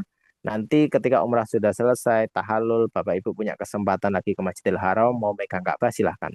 Tapi mohon jangan dilakukan di saat sedang umroh. Jadi ketika kita lagi mikot tadi, terus kemudian tawaf, pengen nyentuh Ka'bah nggak usah. Karena tujuan umroh bukan mau megang Ka'bah. Megang Ka'bah itu hanya sebagai bentuk kita itu penasaran aja dengan Ka'bahnya. Jadi mohon Bapak Ibu juga pahami bahwa megang Ka'bah itu nggak ada urusannya dengan ibadah. Jadi kalau mencium Hajar Aswad itu bukan karena spesialnya Hajar Aswad. Mencium Hajar Aswad itu karena mengikuti Nabi. Nabi pernah mencium Hajar Aswad. Itu pun tidak dilakukan oleh istri beliau, Ibunda Aisyah. Ibunda Aisyah waktu ditawari untuk mencium Hajar Aswad, Itu kalau Aisyah mau, itu akan dikosongi area itu untuk biar Ibunda Aisyah bisa mencium. Tapi Ibunda Aisyah memilih hanya melambaikan tangan ke arah Ka'bah, ke arah Hajar Aswad, maaf. Sehingga akhirnya kita harus sadari, pahami bahwa memegang Ka'bah, mencium Hajar Aswad, jangan dilakukan di saat sedang rangkaian ibadah umroh. Selain itu bisa membatalkan ihram kita atau ada larangan-larangan tadi, dan itu jelas akan mengganggu proses jadwal perjalanan, maaf, proses ibadah umrohnya karena kita berangkat rombongan nih. Jadi tidak perlu dilakukan di saat kita lagi rangkaian umroh. Kalau saya pengen penasaran, pengen tahu Ka'bah, pengen megang kayak apa sih, saya penasaran dengan wanginya umpamanya. Ya itu silahkan dilakukan di luar dari rangkaian waktu manasik umroh itu, supaya kita tahu posisi tugas kita di situ apa gitu. Gitu ya, Bapak Ibu semua, jemaah semua tentang memegang Ka'bah. Ya. Baik, sholat di Hijir Ismail itu niatnya apa, Ustaz? Ya, kalau sholat, kembali lagi pada pertanyaan tadi awal tadi ya, sholat itu sebenarnya tidak harus dengan kalimat saya niatnya sholat ini dengan berbahasa Arab. Cukup Bapak Ibu, ya Allah, saya sholat di Hijr Ismail agar Engkau ampuni dosaku, insya Allah itu sudah mencukupi. Karena niat itu sebenarnya kejujuran ada di dalam hati kita sebagai bentuk kita datang untuk menyerahkan hidup kita di hadapan Allah. Inna salati wa nusuki wa mahyaya wa mamati lillahi rabbil alamin. Jadi tujuannya adalah untuk merendahkan diri di hadapan Allah, minta ampun. Adapun niat sekali lagi kembali kepada masing-masing seseorang ketika dia sholat di situ. Tujuannya adalah untuk mencari ridhonya Allah. Itu insya Allah sudah cukup. Baik. Untuk selanjutnya, dari Budian, untuk keberangkatan tanggal 31 Desember, perlengkapan umroh dan buku doa dibagikan kapan? Ini masih, apa namanya, Hmm. antrian ya Ibu ya, dalam proses antrian. Kemudian untuk umroh plus Turki, keberangkatan 31 Desember, apakah ada meeting Zoom untuk pemantapan sebelum keberangkatan? Bisa diadakan sebelum keberangkatan agar lebih siap. Nah, ini masing-masing grup nantinya akan ada technical meeting bersama tour leader juga. Kemudian yang ketinggalan manasik untuk hari ini, setiap bulan insya Allah akan kami adakan manasik online. Seperti itu ya. Jadi untuk perlengkapan dan detail detail itinerary atau panduan perjalanan nantinya akan kami share di grup dan ada technical meeting sebelum keberangkatan ya, akan kami informasikan di grup masing-masing menjelang keberangkatan ya, Bapak Ibu. Jadi tidak perlu khawatir. Untuk selanjutnya, apakah di Masjidil Haram ada sholat tahiyatul masjid? Ya, kalau untuk mulai umroh nggak ada, Ibu. Kalau ketika kita memulai umroh habis mikot tadi, maka tawaf itu sudah menggantikan sebagai tahiyatul masjid. Tapi ketika kita sudah selesai umrohnya, kemudian balik ke penginapan, kemudian kita datang lagi dan posisinya tidak sedang ihram ya, maka dia diperbolehkan untuk tahiyatul masjid. Itu yang kami pahami dengan fikihnya. Ya, selanjutnya. Apakah berpegangan tangan dengan suami saat sa'i? Boleh, Ustadz? Boleh, nggak ada masalah, insya Allah. Bahkan saat tawaf pun semua ulama sepakat bahwa bersentuhannya laki-laki dan perempuan ketika tawaf itu tidak membatalkan tawafnya. Walaupun ketika di luar tawaf itu bisa membatalkan wudhu. Misal madhab Syafi'i itu eh, di luar dari tawaf bersentuhan suami istri itu bisa batal wudhu. Tapi ketika tawaf itu tidak membatalkan wudhu. Semua madhab sepakat bahwa ketika tawaf bersentuhan laki-laki dan perempuan itu tidak membatalkan wudhu. Apalagi sa'i. Sa'i itu juga sesuatu yang tidak ada kaitannya dengan kondisi menjaga wudhu. Jadi tidak ada masalah, Ibu. Ya, Baik, selanjutnya. ya selanjutnya. Izin bertanya, kalau umroh membawa bayi, apakah boleh dibawa dengan menggunakan gendongan berjahit untuk laki-laki saat tawaf dan sa'i, atau tidak boleh Hmm. menggunakan gendongan sama sekali? Boleh, Bapak. Jadi siapapun yang menggunakan sesuatu yang berjahit selain pakaian, ini untuk laki-laki ya, itu diperbolehkan. Contoh misalkan sabuk, sabuk yang dipakai ada jahitannya, sandal yang dipakai ada jahitannya, tas yang digunakan untuk membawa sesuatu misalkan itu ada jahitannya, itu tidak ada masalah. Karena tujuan berjahit ini lebih pada kain ihramnya. Kenapa? Karena itulah pakaian yang dulu digunakan Nabi Adam alaihissalam ketika beliau melakukan kesalahan, beliau menutupi dirinya dengan daun-daun surga. Jadi lembaran-lembaran daun yang kemudian kelak ketika beliau sudah hidup di bumi, beliau menggunakan lembaran-lembaran dari kulit hewan. Nah, ketika hadir Nabi Idris mengajarkan tentang ilmu menjahit. Nah, ketika nanti pakaian sudah ada jahitannya, ketika mau ibadah umroh dikembalikan di pakaiannya Nabi Adam terdahulu, yaitu dengan 2 lembar kain dan yang tidak berjahit. Itu sebenarnya fungsinya adalah agar kita datang dengan segala ketawaduan kita, kerendahan hati kita di hadapan Allah dengan pakaian yang ditentukan dalam syariatnya, tapi tidak berlaku pada gendongan, tidak berlaku pada sapu, sendal, dan seterusnya. Jadi kita jangan salah paham bahwa semua yang berjahit nggak boleh, nggak. Ini fungsinya lebih kepada pakaian, khususnya untuk laki-laki ya. Kalau perempuan sudah ada ketentuannya diperbolehkan sepanjang menutup aurat. Gitu untuk pertanyaan tadi. Wallahu a'lam. Ya. Baik, melanjutkan dari pertanyaan yang tadi, berarti SAI boleh pakai alas kaki ya untuk pria, boleh ya Boleh Ustadz? Bapak, boleh, boleh, boleh. Sepanjang tidak menutup area mata kaki, punggung kaki itu diperbolehkan. Baik, selanjutnya untuk sholat di makam Ibrahim, itu bagi perempuan ada tempatnya. Itu bagaimana pas sholat? Apakah bergantian atau bagaimana sistemnya, Ustadz? Ya, jadi di tempat di belakang makam Ibrahim yang menghadap ke Ka'bah itu memang area-area yang dikhususkan untuk mereka yang selesai tawaf.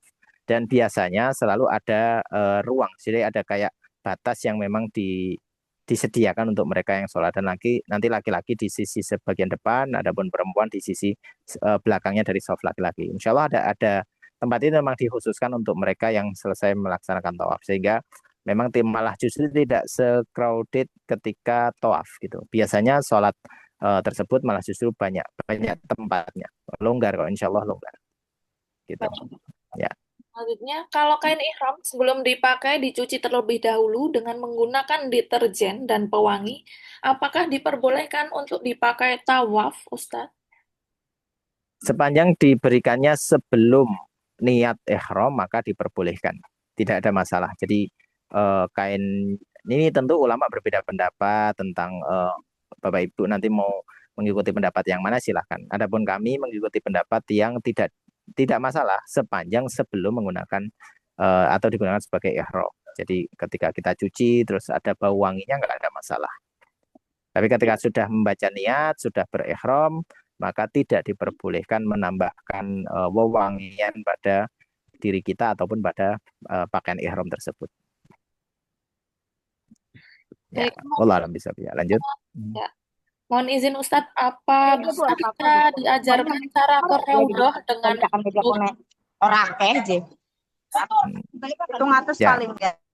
mungkin Mbak Febi bisa lebih menjelaskan karena ini berkaitan dengan dari biro tentang Baik, Raudhah. Ya. ya siap.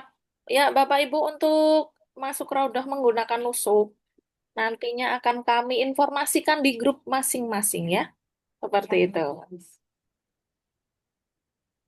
Ya. Selanjutnya, saat umroh akhir Desember nanti suhunya bagaimana Ustadz? Dimohon tipsnya. Izin menjawab Ustadz ya. Untuk Ya, akhir monggo Mbak Febi. masuk di musim dingin ya, Bapak Ibu. Jadi yang umrohnya di bulan Desember itu suhunya tidak terlalu panas. Untuk di Madinah malah dingin, di Mekah tidak terlalu panas. Kadang dingin juga. Baik, selanjutnya apa boleh per, per Berpegangan itu kalau nggak salah. Berpegangan dengan orang tua sendiri atau ibu gitu. oh iya, Ya, Pak. Ya. tadi sudah Boleh terjawab. tidak ada masalah. Nggak ada masalah. Insya Allah nggak ada masalah. Baik, selanjutnya, Assalamualaikum Ustadz. Apa nama hotel kita di Madinah dan Mekah? Nah, ini tergantung sama grup masing-masing juga ya, Bapak Ibu. Nanti detail hotel, detail itinerary akan kami share di grup masing-masing. Dari Bu Nur Hayani, Febi di sana musim dingin ya. Musim dingin itu dari mulai bulan November itu sudah mulai uh, sejuk ya di sana ya, Bapak Ibu, sampai dengan nanti biasanya bulan Maret itu masih terasa sejuk di sana. Selanjutnya mau tanya Ustadz, saat tawaf atau sa'i bersentuhan dengan suami, nah ini sudah terjawab tadi ya, Ya, sudah kita jawab tadi. Ya. Tidak ada masalah, insya Allah tidak ada masalah. tidak membatalkan wudu ya, Bapak Ibu. Tidak, insya Allah tidak. Untuk ibadah umroh dilakukan berapa kali kah Ustadz? Ya, untuk umroh ada maksimal bisa dijadwalkan oleh pihak biro biasanya 2 kali, Ibu. Jadi yang pertama pas kita baru nyampe di Mekah, maka ada umroh. Ini umroh wajib, semuanya harus umroh. Adapun berikutnya ada jadwal yang nanti disediakan untuk umroh kedua. Bapak Ibu bisa gunakan itu sebagai badal, sebagai pengganti orang yang mungkin tidak bisa umroh. Silahkan digunakan untuk itu. Adapun ulama berbeda pendapat apakah diperbolehkan umroh kedua setelah dia melaksanakan umroh. Ulama berbeda pendapat. Ada yang memakruhkan, ada yang memperbolehkan. Tapi intinya berapa kali umroh dalam perjalanan Ibu, misalkan dalam 9 hari tadi di Mekah sekitar 4 atau 5 hari itu, insya Allah ada 2 kali umroh disediakan dari jadwal AM Tour, insya Allah gitu. Baik, betul sekali Ustadz. Selanjutnya untuk anak-anak, bolehkah Hmm. memakai kain ihram instan yang ada jahitannya? Boleh, tidak ada masalah. Anak-anak di bawah usia balik itu babnya dia mendapatkan pahala pun demikian dengan orang tuanya. Tapi dia tidak mendapatkan dalam artian ketentuan-ketentuan sebagaimana orang dewasa terhadap ketentuan berihram. Jadi misal misal nih anak-anak pakai Pampers gitu, kemudian dia batal wudunya, ya itu tidak ada masalah ya, alias pendidikan untuk anak-anak mengenalkan tentang umroh itu tidak ada masalah. Sehingga pakai pakaian ihram berjahit buat anak-anak sebelum balik tidak ada masalah. Gitu. Wallahu a'lam bishawab. Ya, Ya, selanjutnya apakah ada manasik offline? Ini izin saya jawab. Untuk manasik offline, monggo, monggo. belum lama melaksanakan kemarin di bulan Agustus, Agustus ya, Bapak Ibu. Jadi untuk manasik selanjutnya, nanti Ya. apabila akan kami lakukan kembali, kami akan informasikan di grup masing-masing ya, Bapak Ibu. Namun untuk waktu terdekat ini, mohon maaf belum ada. Jadi kita baru adakan acara manasiknya online setiap bulan sekali, seperti itu. Double kill buat botak guys, nggak apa-apa kalian tentu ya, double kill. Apa ini? Apa ini? Tunggu dong. Kemudian untuk selanjutnya, usul manasik Zoom-nya dilakukan setelah Isya. Kalau sore, kami masih di kantor. Insya Allah untuk rekaman Zoom seperti yang sudah-sudah akan kami bagikan di grup ya, Bapak Ibu. Jadi bisa menonton ulang di YouTube-nya AM Tour Travel. Nanti akan saya bagikan linknya. Seperti itu. Resumnya, iya, ada resumnya ya, Bapak Ibu. Nanti akan saya share untuk Ya. linknya untuk dapat ditonton kembali. Ustadz, saat doa sa'i, tawaf, apakah di sana akan dipandu oleh pemandu di sana atau enggak? Kain ihram Iya untuk Bu, insya Allah. apakah Terus. dua atau satu? Ya, untuk doa nanti Bapak Ibu insya Allah didampingi oleh mutawif dengan ilmu dan fikihnya beliau. Dalam artian umpama kita mengikut beliau, maka ikuti tata cara doa yang beliau-beliau ajarkan para mutawif ini. Jadi ada pemandunya, ada kalau berdoa di sa'i, kemudian nanti bahkan ketika tawaf, semua doa itu akan dipandu oleh mutawif, dan insya Allah sekarang sudah bisa transmitter lagi ya Mbak Febi ya. Jadi insya Allah lebih memudahkan. Betul. Adapun untuk kain ihram untuk laki ada 2 lembar ya Bapak Ibu. Suaranya putus-putus, Ustadz. Mohon maaf. Bapak, 2 lembar kain, bagian bawah dan bagian atas. Jadi hanya satu style. Jadi kalau nanti sudah di, oh ya maaf maaf, halo, masih jelas suara saya? Ya, suara terjelas, namun untuk apa Ya, gambarnya tidak coba. atau Oh Iya, ya, ini kondisi kayaknya sinyal kami mulai problem nih. iya. Ya, jadi kalau kain dapat dua Bapak untuk bagian bawah dan bagian atas. Satu sel atas bawah. Ya, insya Allah dapat dapat itu dan kalau umpamanya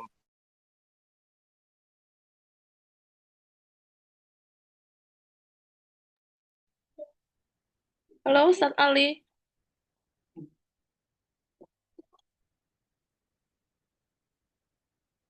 Ya, suaranya hilang Ustadz Ali.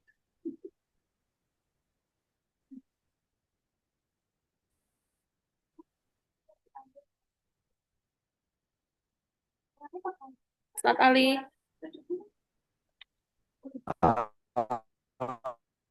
ya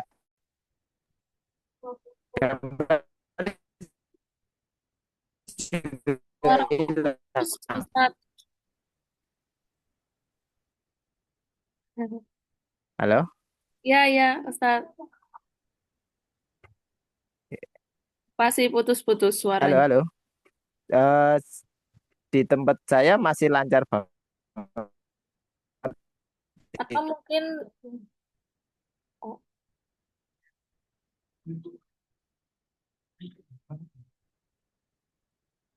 mohon ditunggu Bapak Ibu ya.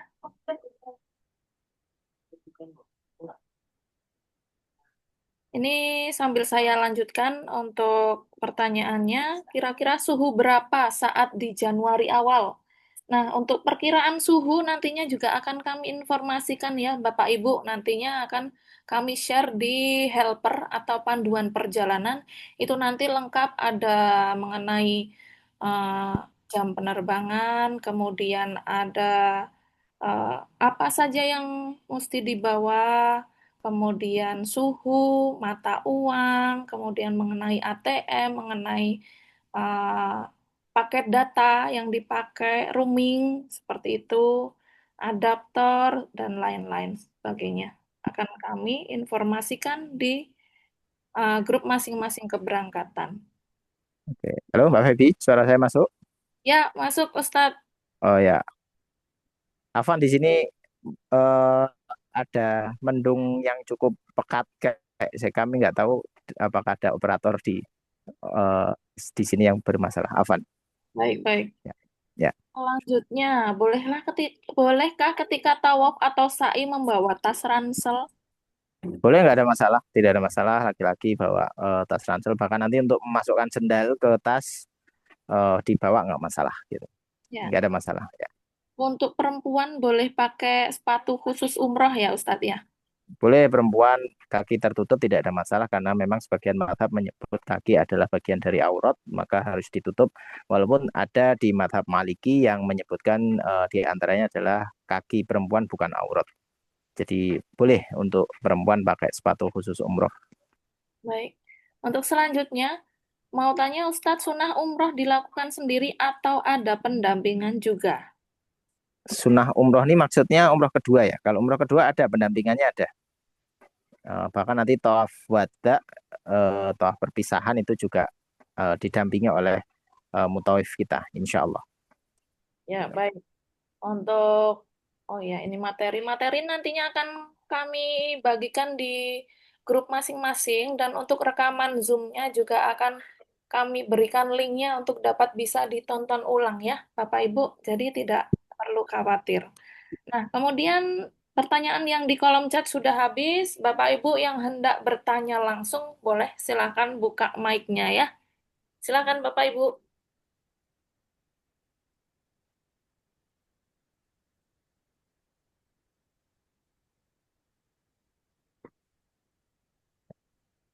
Atau sudah cukup jelas semuanya?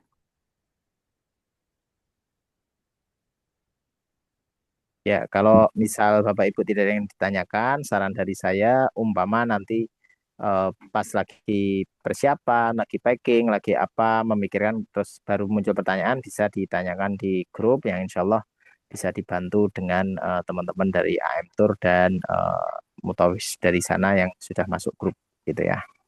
Iya, betul. Nah, ini ada pertanyaan baru. Hmm. Maaf, baru bergabung. Untuk kain ihram apa udah include? Nah, ini tergantung dari paket yang diikuti ya, Bapak Ibu, karena kita ada beberapa paket.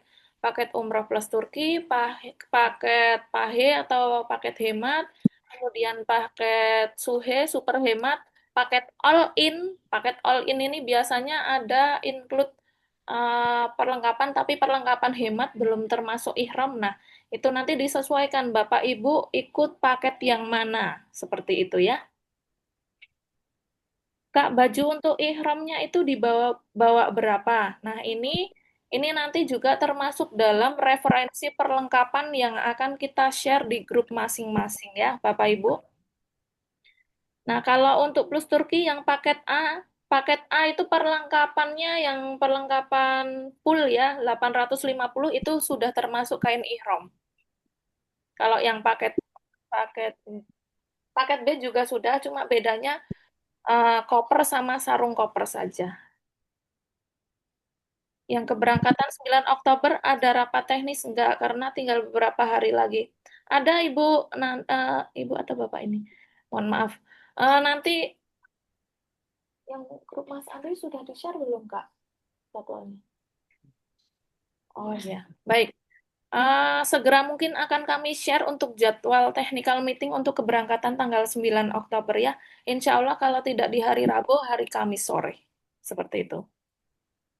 Berarti paket A sudah kain ihram, koper, dan sarungnya. Atau boleh tahu apa saja yang didapat? Untuk paketnya bisa nanti ditanyakan oleh admin ya, Bapak ya. Seperti itu. Jadi kita di sini fokus untuk pertanyaan mengenai manasik umrohnya dulu. Untuk teknis dan perlengkapan dan sebagainya bisa langsung ke admin saja. Karena kita juga sudah apa ini menjelang maghrib. Kalau tidak ada pertanyaan mengenai manasik lagi, mungkin kita bisa akhiri ya, Ustadz ya. Ya, Maaf, itu karena maaf. ya, Assalamualaikum, maaf Bu Febi, Pak Ustadz, saya pengen tanya ya monggo dikit, monggo. masih punya waktu. Ya, silakan. Oh ya, Ya, silakan boleh Bu Ibu. Silakan. Assalamualaikum Ustadz Ali. Di sini Waalaikumsalam. saya mau bertanyakan masalah umroh yang kedua ya, yang badal ya Ustadz. Nah, Ya, saya ini kan orang tua dua-duanya sudah tidak ada. Oke, ya, saya membadalkan ayah saya dan abang saya yang pergi bersama saya itu membadalkan ibu saya kan gitu. Nah, ya, itu udah lengkap ya Ustadz ya. Terus ya, ya. sekarang anak saya itu umroh keduanya badalnya untuk siapa gitu Ustadz? Ustadz. Ya, ya, ya. Apa boleh untuk Ya, diri sendiri atau harus dibadal juga gitu? jadi kalau umroh kedua, saya mulai dari pembahasan fikihnya dulu. Ulama berbeda pendapat, apakah Hmm. diperbolehkan umroh untuk kedua. Ini ada perbedaan ulama memang, di antaranya ada yang memakruhkan. Jadi orang Ya, datang ke Mekah untuk umroh hmm, untuk dirinya, yaitu cukup sekali untuk dirinya. Ketika ya, umpamanya kemudian ada hmm, jadwal kedua, maka ya. sebaiknya dia mencari orang lain untuk dia badalkan. Oh begitu.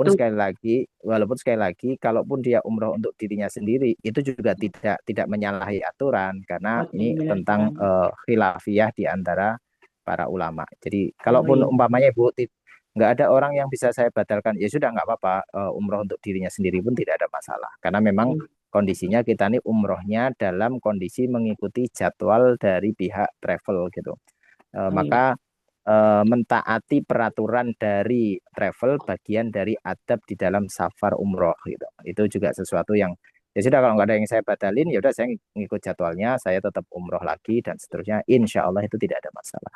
Oh, tidak Gitu ya. masalah ya. Jadi Mm-mm. saya pikir itu termasuk apa pelanggaran gitu Oh, Ustadz. enggak. Memang Soalnya ada.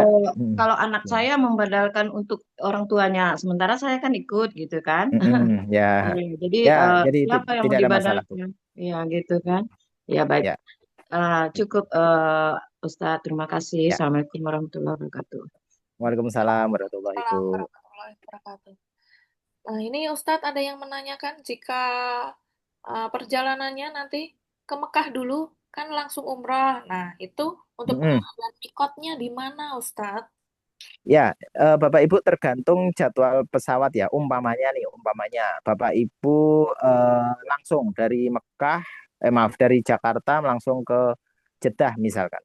Maka nanti di atas pesawat di area namanya Yalamlam, maka di situ Bapak Ibu mulai mikot dimulai. Tapi kondisinya kalau dari harus ganti pakaian di atas pesawat dirasa terasa repot, maka pilihannya bisa mengikuti pendapat dari MUI bahwa diperbolehkan mikot dimulai dari bandara di Jeddah. Jadi ketika landing, kemudian oh ya, untuk kain ihramnya disiapkan di koper yang kecil ya, yang koper kabin. Sehingga nanti kalau umpamanya perlu ganti, tidak perlu nunggu bagasi. Kalau ditaruh di koper besar kan nanti masuk ke bagasi. Jadi sekali lagi kalau berangkatnya dari Jakarta langsung ke Jeddah, pilihannya bisa mikot di atas pesawat ketika melewati area namanya Yalamlam. Itu area dari arah Yaman, negara namanya Yaman. Tapi ketika di kondisinya kok repot nih, saya di pesawat harus ganti baju, harus ganti pakaian ihram dan seterusnya, kok terasa repot, maka diperbolehkan atas dasar fatwa dari MUI, dari Majelis Ulama Indonesia, di negeri kita diperbolehkan mikot dimulai dari bandara di Jeddah. Untuk lebih mudahnya, nanti Bapak Ibu tinggal menunggu instruksi dari tour leader. Karena kan saat itu belum ketemu dengan mutawif ya, jadi kita punya yang namanya Amir Safar. Dan taat kepada Amir Safar adalah bagian dari adab dalam rehlah kita. Jadi safar kita ini ada pemimpinnya, ada imamnya. Maka imam menyuruh apa? Misal imam menyuruhnya mikot dimulai di Bandara Jeddah misalkan. Ya sudah, kita mengikuti instruksi tanpa harus kemudian kita berdebat dengan fikih yang bisa jadi ada khilafiyah di antara tempat mikot tersebut. Intinya saran saya ikuti pendapatnya tour leader karena mereka beliau-beliau ini adalah amir safar kita, maka untuk memudahkan kelancaran perjalanan kita gitu untuk perjalanan yang langsung ke Mekah, dari Jeddah ke Mekah. Wallahu alam bishawab. Ya. Baik, untuk sholat di Raudah atau apa pada saat bawa ransel itu harus dilepas atau dipakai aja ranselnya, Ustadz? Karena Kalau waktu raud hmm, mepet seperti itu. ya sebenarnya tidak ada masalah sih sholat dengan menggunakan tas, itu tidak membatalkan sholat. Itu hanya perihal masalah adab saja.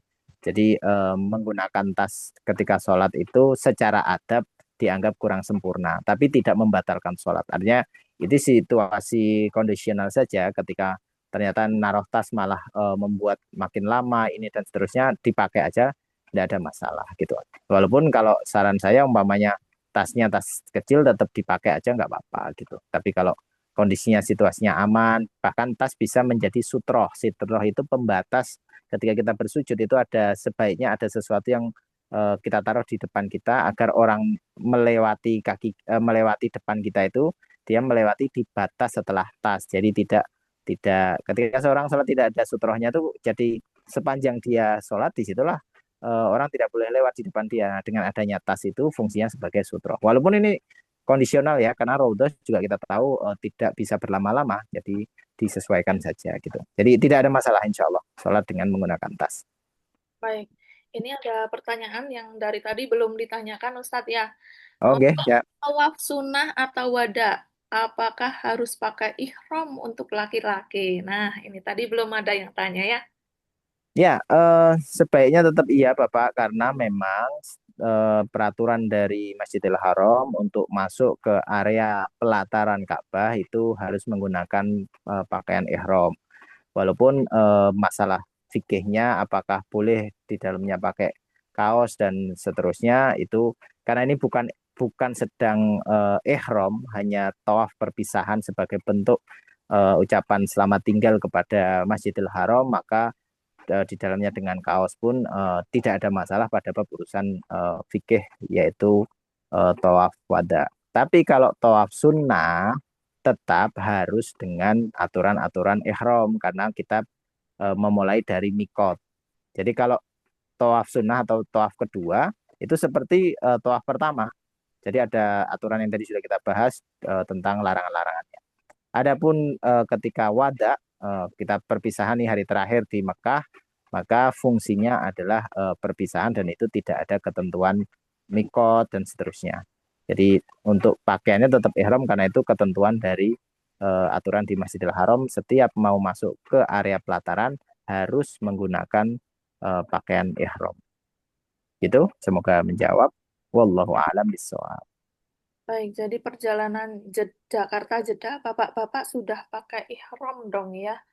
Ini ada yang Ya, betul. Kalau yang nanti tour leadernya memberikan instruksi kepada Bapak Ibu bahwa dari Mekah, maaf, dari Jakarta mau ke Jeddah, karena ini perjalanan langsung ke Mekah, maka sebaiknya telah berihram dari awal berangkat, di take off dari Jakarta sudah dengan pakaian ihram itu betul. Kalau memang sekali lagi tour leader memilih berihram di atas pesawat, gitu ya. Makanya tadi kami sampaikan ikuti instruksi dari tour leader.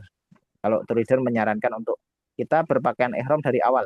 Dari Jakarta sudah pakai pakaian ihram. Jadi nanti di atas pesawat tinggal mengucapkan niatnya, maka itu ikuti instruksi dari tour leader. Saran saya, karena di pesawat itu AC-nya dingin banget nih. Maka pas sebelum melalui area Yalamlam, bapak-bapak bisa tetap pakai jaket. Tapi ketika sudah masuk ke area mikot, sudah baca niat, disitulah kemudian jaket harus dilepas. Kemudian kalau misalnya masih pakai celana pendek, celana dalam itu juga harus dilepas. Kalau memang berniat mau mikot di atas Yalamlam. Dan keputusannya ada di tangan tour leader, Bapak Ibu semua ya. Ini satu pesan saya betul-betul. Ikuti perintah tour leader walaupun tour leadernya kesannya kayaknya lebih muda dari kita. Kita lebih tua nih kayaknya, saya lebih berpengalaman mas, saya udah umroh 10 kali nih umpamanya, tetap beliau adalah tour leader kita.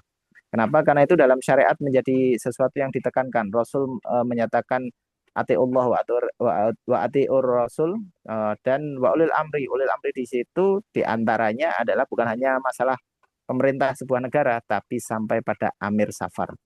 Jadi kalau Amir Sawar nyuruh kita sholatnya di jamak, ya udah ikuti. Sholatnya di kosor, ikuti. Kita mau lewat jalur A, lewat jalur B, ikuti tour leader. Itu akan memudahkan tour leader dalam melakukan pelayanan juga kepada para jamaah semua. Gitu ya, insya Allah memberi manfaat buat Bapak Ibu semua pembekalan ini. Dan semoga Bapak Ibu diterima ibadah umrohnya mulai dari persiapannya sampai ibadah umrohnya, Allah hapuskan semua dosa kita dan diijabah semua permintaan kita, dan semoga umroh ini menjadi bukti kecintaan kita kepada agama Islam, cinta kita kepada Allah, dan semoga dengan kita mengikuti umroh ini Allah kumpulkan Bapak Ibu semua di surga Firdaus bersama Rasulullah Sallallahu Alaihi Wasallam.